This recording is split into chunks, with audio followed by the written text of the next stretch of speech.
한국심초홈파학회가 알려드리는 기후성 신근증의 모든 것. 만나면 두근두근 캠페인. 만나면 두근두근. 만나면 두근두근.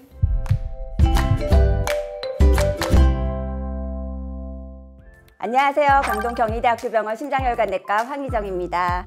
안녕하세요. 저는 신촌 세브란스병원 심장내과 이현정입니다. 안녕하세요. 저는 인하대병원 심장내과 김대영입니다. 안녕하세요. 저는 부산대학교 병원 순환기내과 김민선입니다. 교수님들 모두 반갑습니다. 반갑습니다. 지난 시간에 비후성 심근증이 무엇인지 대략적으로 살펴보았는데요. 이번에 비후성 심근증에서 나타나는 증상과 합병증 그리고 진단법에 대해서 구체적으로 이야기를 나눠볼까 해요. 앞선 영상에서도 이 증상에 대한 설명은 잠깐 있었죠. 맞아요. 저도 봤는데 아무래도 비후성 심근증이 무증상인 경우도 있고 개인별로 증상이 다르게 나타나는 경우가 많다 보니 궁금해하시는 분들이 많은 것 같아요. 맞아요. 그게 첫 번째 질문이었거든요. 읽어드릴게요. 저희 가족 중에 비후성 심근증 진단을 받은 사람이 몇 명 있는데 증상이 모두 다릅니다. 모두 비후성 심근증 관련 증상일까요? 비후성 심근증이 생기면 어떤 증상들로 고생하나요? 라고 질문을 주셨어요. 이 질문자님 말씀처럼 증상이 모두 다르게 나타나는 경우가 있는 것 같아요. 여기에 대한 설명을 좀 필요할 것 같습니다. 네, 우선은 모든 환자가 다 증상이 있는 건 아니고 증상이 없는 환자도 있다는 걸 먼저 말씀드리고 싶습니다. 우리가 건강검진을 하거나 아니면 다른 문제가 있어서 심전도나 심장초음파 검사를 하다가 발견되는 분들도 계십니다. 증상이 없는 분들도 있다는 말씀이시네요. 그렇다면 증상이 있다면 어떤 증상이 나타나나요? 네, 대표적으로는 호흡곤란, 흉통, 두근거림, 실신 등의 증상을 보일 수 있습니다. 왜 이렇게 다양한 증상들이 나타나죠? 비후성 심근증에서 증상이 생기는 이유는 몇 가지로 나눠볼 수 있습니다. 일단 첫 번째로 심장벽이 두꺼워지고 승모판의 위치 변화가 동반되며 그로 인해 좌심실에서 전신으로 피가 나가는 길인 좌심실 유출로가 좁아지는 좌심실 유출로 폐색이 생기는 경우가 있습니다.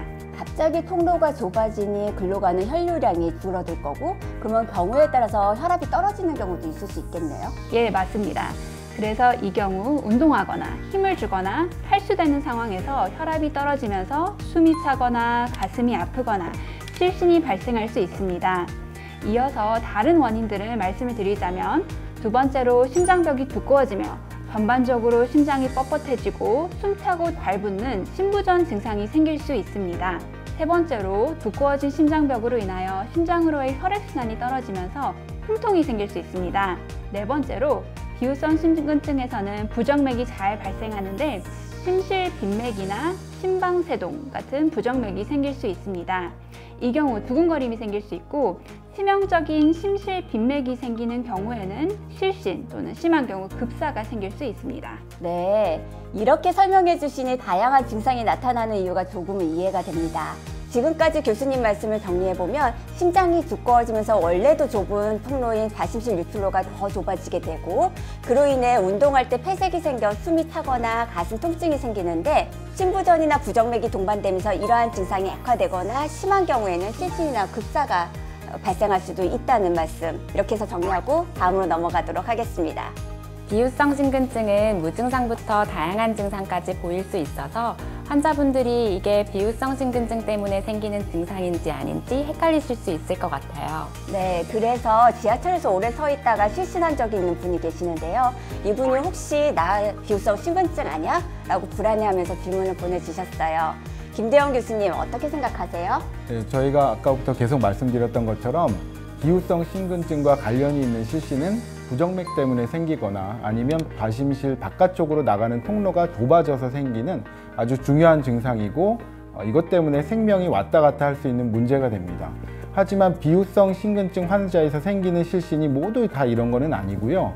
환자가 아닌 일반 사람에게도 흔하게 생길 수 있는 미주신경성 실신이나 기립성 저혈압으로 생기는 실신의 경우도 많습니다.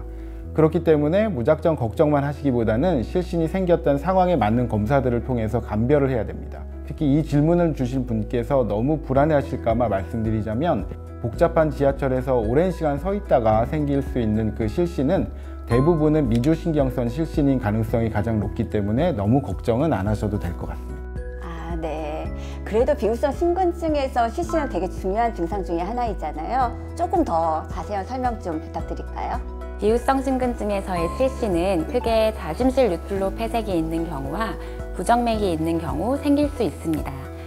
일단 비후성 신근증은 계속 말씀드리는 것처럼 심장 근육이 정상보다 두꺼워졌다는 것을 의미합니다. 이 경우에 심장에서 피가 나가는 좌심실 뉴클로가 많이 좁아진 경우 힘을 주거나 운동하거나 탈수되는 상황에서 실신이 발생할 수 있습니다.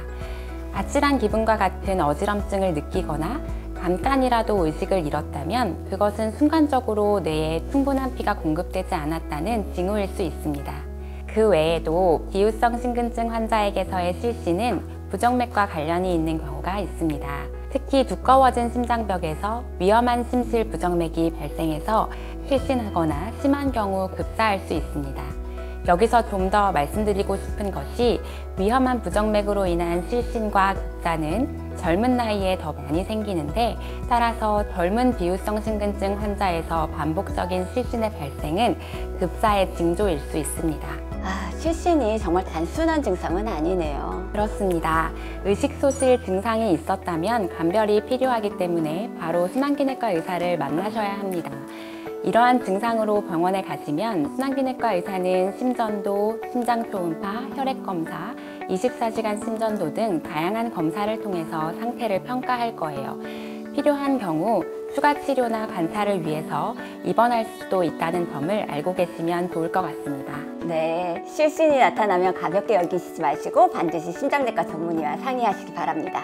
네, 정말 꼭 진료를 보시는 것이 좋겠습니다. 지금까지 비후성 신근증의 증상에 대해서 얘기를 나누었는데요. 이제 다음 주제로 넘어가서 비후성 신근증의 합병증에 대한 얘기를 해볼까 해요. 네, 정말 이 합병증 때문에 주위에 걱정하시는 환자분들이 많으신 것 같습니다. 네, 그렇습니다. 그래서 저희가 이게 합병증에 대한 궁금증도 풀어드리려고 하는데요.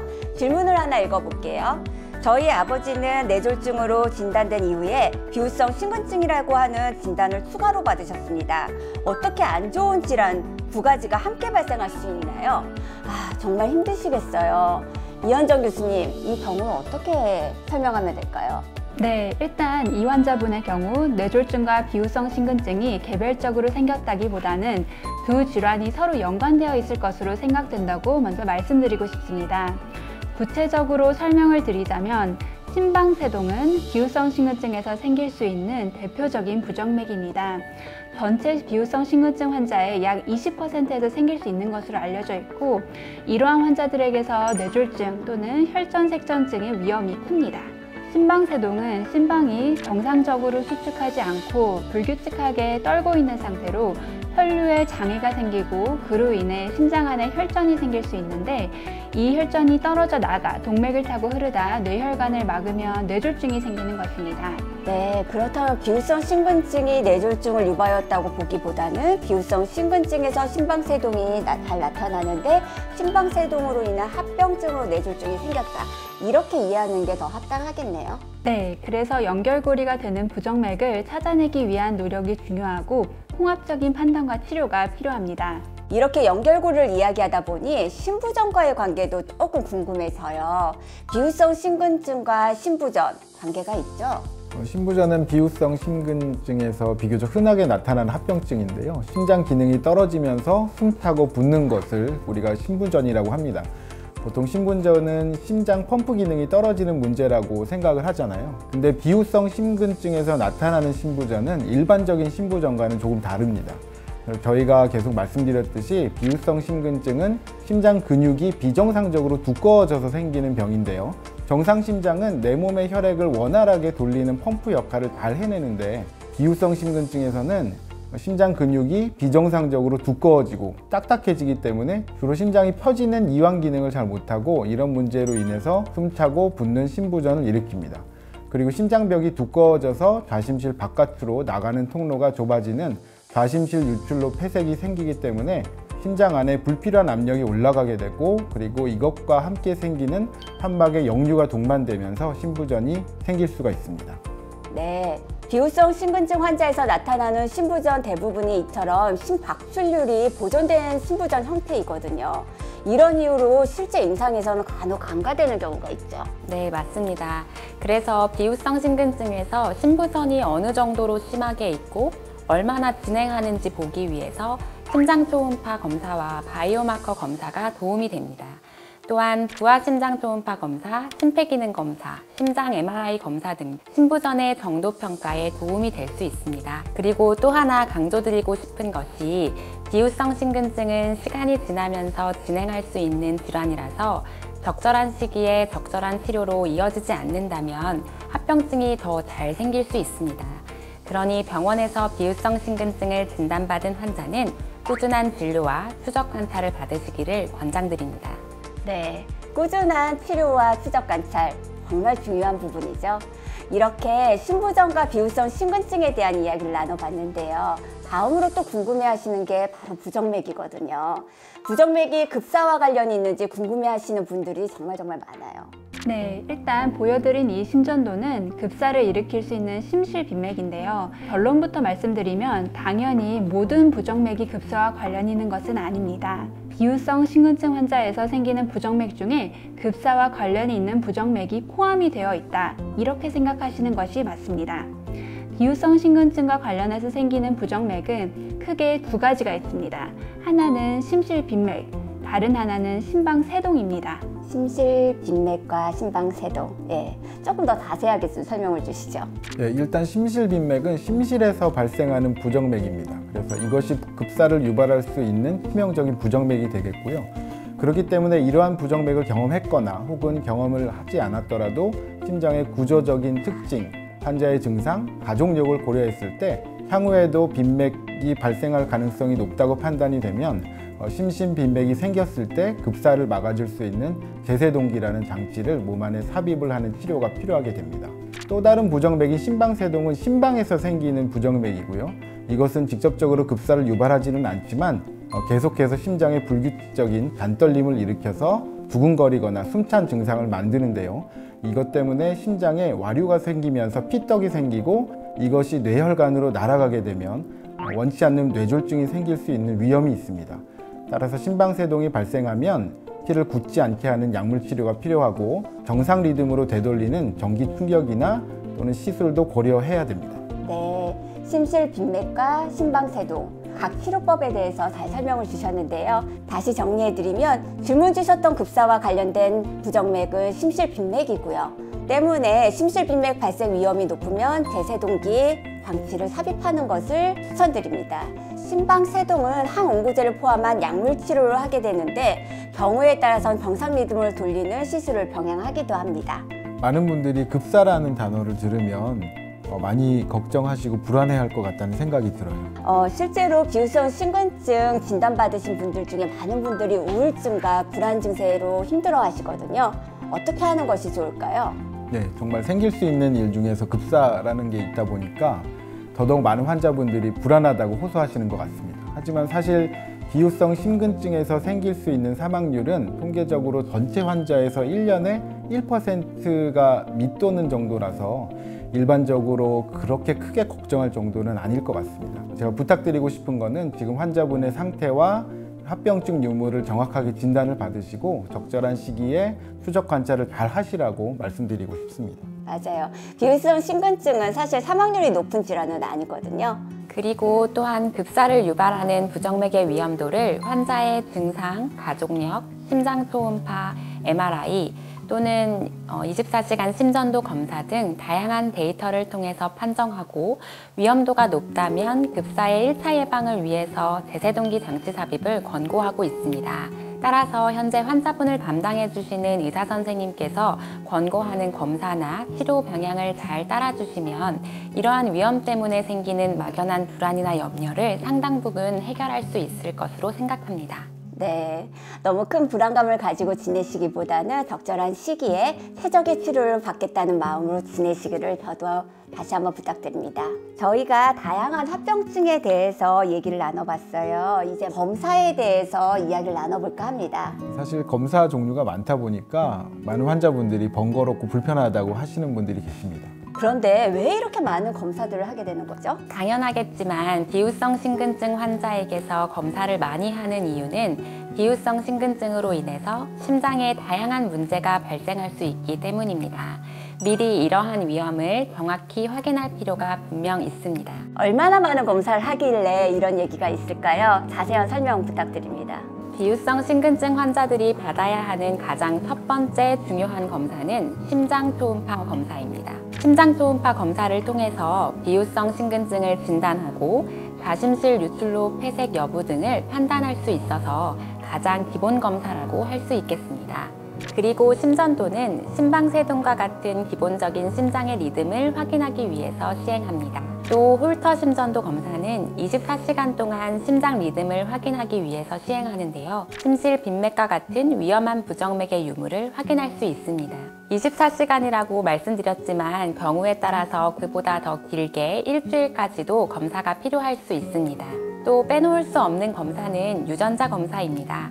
유전성 질환이기 때문에 비후성 심근증에 대한 유전자 검사는 감별 진단에 필요할 수 있고요. 가족들의 선별 검사에 이용되기도 합니다. 이외에도 또 다른 검사들이 있을까요? 이외 검사들은 이제 개개인의 상황에 따라서 개별적으로 진행하게 된다고 말씀드릴 수가 있습니다. 심장 MRI 검사 같은 경우가 그렇습니다. 심초음파 검사 소견이 명확하지 않을 경우에 또 다른 질환과 감별을 하기 위해서 심장 MRI를 시행하게 됩니다. 또한 급사를 예방하기 위해서는 대세동기 삽입의 필요성을 결정해야 되는데요. 이런 경우에 심장 MRI를 찍어서 심근의 섬유화 정도를 확인하고 초음파를 보완해서 정확하게 심근 벽의 두께나 좌심실류 여부, 또 심박출류를 확인할 수가 있습니다. 이외에 다른 검사 중에서는 운동부와 심초음파 검사를 통해서 좌심실 유출로의 폐색 정도를 확인하기 위해서 이러한 검사를 시행하는 경우가 있고, 운동부와 심전도 검사는 운동 능력을 확인하고 이런 운동 상황에서 적절한 혈압 반응을 확인하기 위해서 시행하게 됩니다. 와, 진짜 검사가 많네요. 아무래도 환자 개개인별로 필요한 상황이 다 다르기 때문에 환자마다 차이가 좀 있을 수는 있지만 여러 가지 필요한 검사들이 좀 많아 보입니다. 그래도 필요해서 하는 검사들이니까요. 네, 정확한 진단과 치료를 위해서 꼭 필요한 검사이니까요. 주치의 선생님께서 필요하다고 하시면 꼭 진행하시기를 추천드립니다. 자, 그렇다면 이 많은 검사들 다 했어요. 그러면 가장 우리가 겁나고 무서워하는 급사, 이거는 어떤 특성을 갖고 있는 환자한테서 나타나는 걸까요? 급사에 대한 걱정이 아무래도 가장 크실 텐데요. 급사의 경우에도 위험도가 높은 경우가 있습니다. 비후성 심근증 환자가 이전에 심정지가 있었거나 심실세동 또는 30초 이상의 지속적인 심실 빈맥이 있었던 경우에는 이렇게 급사의 고위험군에 해당되는데요. 이때는 삽입형 제세동기 시술을 하는 것이 급사를 예방하기 위하여 반드시 필요합니다. 결국 급사의 위험이 높은 분들은 급사를 유발할 수 있는 치명적인 부정맥이 나타났던, 경험했던 분들이라고 이해하면 되겠네요. 하지만 앞서 말씀드린 경우에 해당하지 않으시는 분들 중에서도 1차 예방을 위해 제세동기 삽입술을 고려할 수 있습니다. 네, 그렇다면 그 밖에 어떠한 경우가 급사의 위험이 높아질까요? 다양한데요. 급사에 가중력이 있는 경우, 30mm 이상으로 심하게 심장벽이 두꺼워진 경우, 심실빈맥이 원인으로 생각되는 실신이 있는 경우, 좌심실류가 있는 경우, 심장 수축 기능이 떨어진 경우, 홀터 검사에서 심실빈맥이 확인되는 경우, 심장 MRI에서 심한 심근의 섬유화를 보이는 경우에는 급사의 위험이 높아집니다. 물론 이걸 듣고 계시는 여러분들이 이 모든 기준들을 외우실 필요는 절대 없고요. 주치의 선생님의 판단하에 급사의 위험도가 고위험군에 해당하는 경우 삽입형 제세동기 시술을 권고드립니다. 자, 그러면 마지막 질문으로 넘어가겠습니다. 특별한 증상이 없는 경우 어떤 검사를 얼마나 자주 해야 하나요? 어떤가요, 김대영 교수님? 네, 검사의 종류가 많은 만큼 검사의 주기도 아마 궁금해 하실 것 같습니다. 일단 처음에 비후성 심근증을 진단할 때 심장 초음파, 심전도, 그리고 홀터 검사, 유전자 검사를 시행합니다. 이후에 환자가 특별한 증상이 없으면 1년에서 2년마다 한 번씩 심장 초음파, 심전도, 홀터 검사를 하게 되고요. 하지만 만약에 호흡곤란이나 두근거림, 실신 같은 예기치 못한 증상이 새로 나타나거나 원래 있는 증상이 더 나빠지는 경우에는 담당하시는 주치의 선생님의 판단하에 추가적인 검사가 필요할 수도 있습니다. 검사 주기 같은 경우도 개개인별로 좀 차이가 있다라는 말씀이시죠? 네, 아무래도 증상에 따라서 달라질 수 있으니까 그렇습니다. 이번 시간에는 비후성 심근증의 다양한 증상, 합병증, 그리고 필요한 검사들에 대해서 알아보았습니다. 상세한 설명 진행해주신 여러 교수님들 수고 많으셨습니다. 오늘 다들 어떠셨을까요? 근데 이번 기회에 저희가 이 비후성 심근증에 대해서 A부터 Z까지 충분히 말씀드리는 기회가 돼서 많은 환자들의 궁금증을 해결할 수 있을 것 같아서 너무 좋은 기회였던 것 같습니다. 저도 평소에 진료실에서 시간이 모자라 환자분들에게 충분히 원하는 만큼 말씀을 드리지 못하는데 앞으로는 이제 이 영상의 URL을 드리려고 합니다. 이걸 통해서 궁금증을 해결할 수 있으셨으면 좋겠습니다. 비후성 심근증의 이해를 돕기 위해서 이 영상을 제작하게 되었는데요. 많은 환자분들에게 도움이 되었으면 좋겠습니다. 다음 편에도 또 다양한 내용으로 궁금증을 해결해 주신다고 하니까요. 많은 관심 부탁드립니다. 감사합니다. 모두 수고 많으셨습니다. 네, 수고하셨습니다. 감사합니다. 정장 입지 말자며. 왜 다들 정장 입고 오셨어? 만나면 두근두근 캠페인. 죄송해요. 24시간이라 끝.